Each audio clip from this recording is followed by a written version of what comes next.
my Sizzix, this one I've had since I started scrapbooking. I am currently working on cutting about 10 sets of these each so that I can make 10 individual sleds, because I'm in the process of cutting out die cuts so that I can have central focuses on each of the panels for my countdown calendar that I'm doing.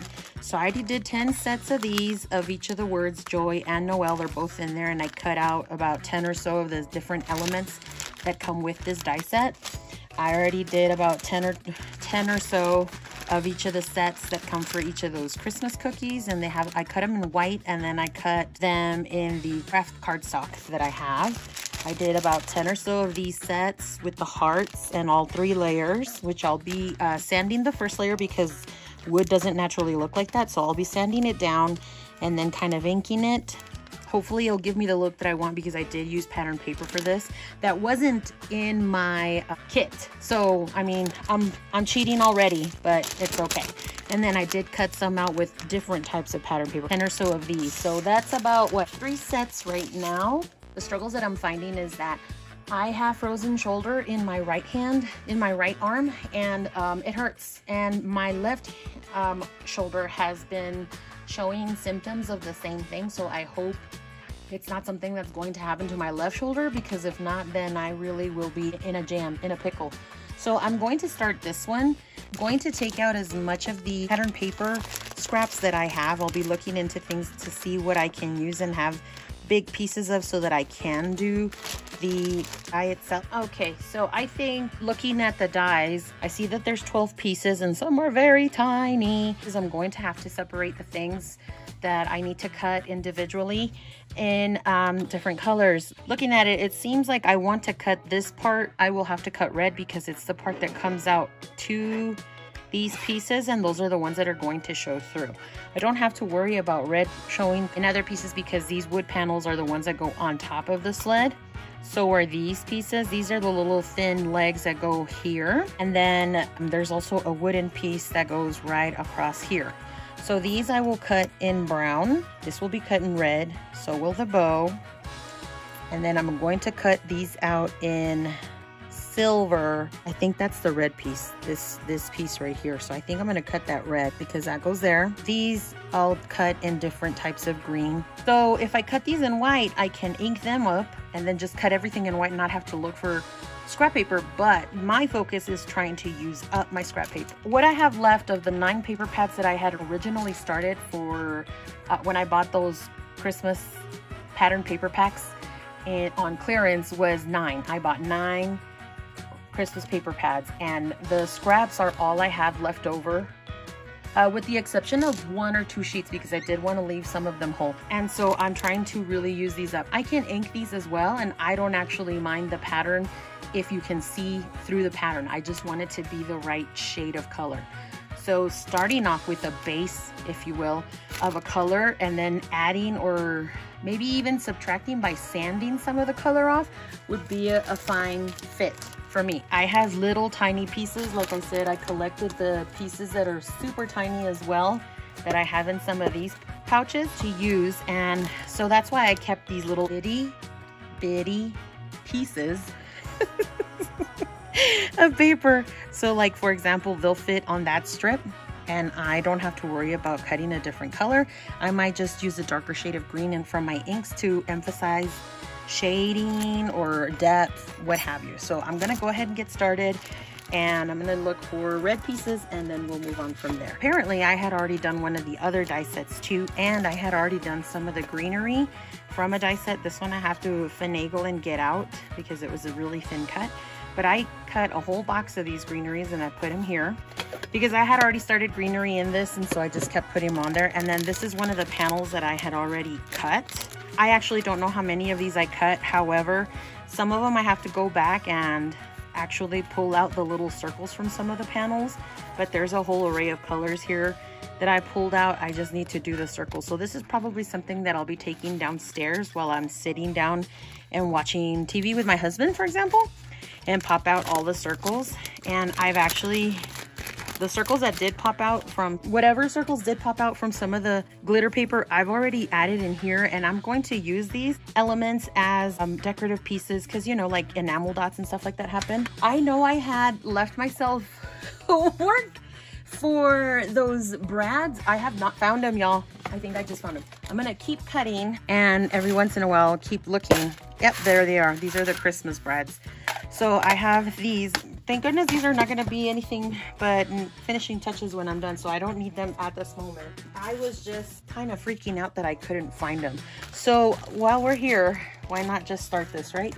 I have red, so I'm going to see what I can cut in the red bow and in this red piece, and I'm going to have to make sure that I don't lose any of my pieces. Actually, this would fit perfectly right there. I don't have to worry about this because that's gonna be cut in the brown. I can do that, and I can do this little piece, and I'll find another piece for the red bow. So I have several pieces of this red. I have these 2 pieces here, so I'll cut the bigger panels with this, or just add everything and cut the bow and fit it as many times as I can through that. See how many pieces I can get out of 10. And then just keep going. Okay, so I'm halfway through cutting these dies right here, and I have these already run through my machine.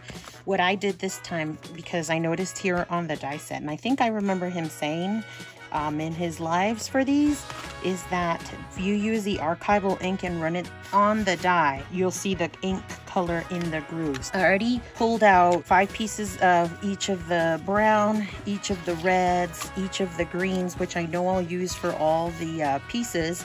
And so then I have my desk as clear as possible. And so now there's not a lot of things that will cause chaos on my desk. So now I'm going to take these die cuts off. Oh yes, okay, wonderful. So it did work. They're not the greatest color. Well, it beat it up a little bit, but you know what? I'm not mad. I'm not mad at that. That looks great. That's exactly what it needed. So I'm gonna keep doing that. Anytime I run the browns, especially for these wood planks, I'm going to dye them. Then I can go in and color them back in with either gathered twigs or vintage photo or walnut stain, whatever. But I'm gonna go ahead and take these off.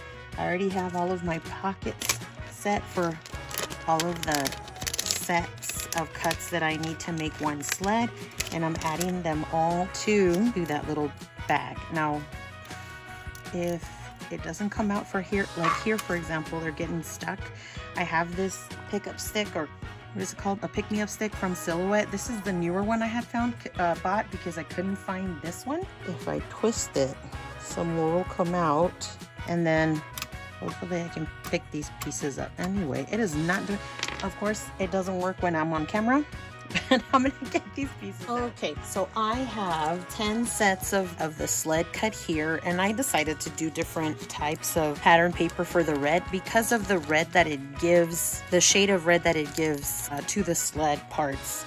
So I don't mind doing them in different sets, and thank goodness that I actually realized that I needed to do that to the pieces of the wood. I might go back, like for these, for example, I might go back and either use a brown pen, because I think I have one, and color those in, or I might just put them back into the die cut itself after I've inked it. But most of them came out pretty well, and so the one thing I realized is that I don't have a silver foil. I'm getting ready to cut 10 sets of the little bolts, and these are these tiny little bolts that hold all of the pieces, right? Or they seem to hold.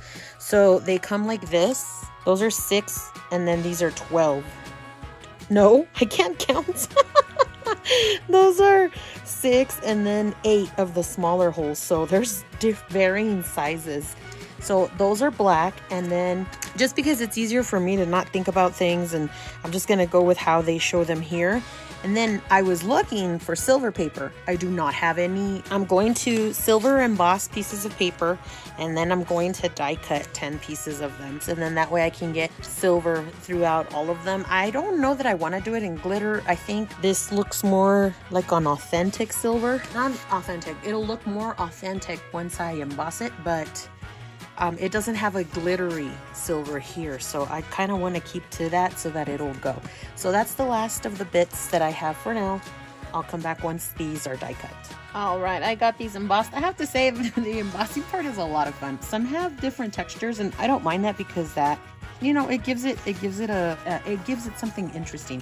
So I did 5 of these in the silver, and then I did 1 of these in this antique silver. The grains on this were a little more thick. I think you can tell from looking at it. And so when they melted, it kind of gave it looks like a thicker type of look, and it came out bubbled too. And so I'm gonna go ahead and cut these up. Okay, one more thing. I forgot to mention that for these die cuts, whenever I cut them out, I already want them at the ready, and this is really tiny, like that's the size of my thumbnail. So these are super small. So what I do is after I cut them out, I kind of stick the cut pieces onto a piece of washi, and this one is not that sticky. Kind of close it up on itself so I don't lose these pieces, because then I'll be looking for them after the fact. But I have them here, and then what I do is I already stuck a piece of those in there, and that one's closed in on itself. So what I'll do is I'll just keep filling up these bags with these pieces until I have them for all of the things. So I'm gonna go ahead and just get it going. And so here's the end result. Poke it through the hole.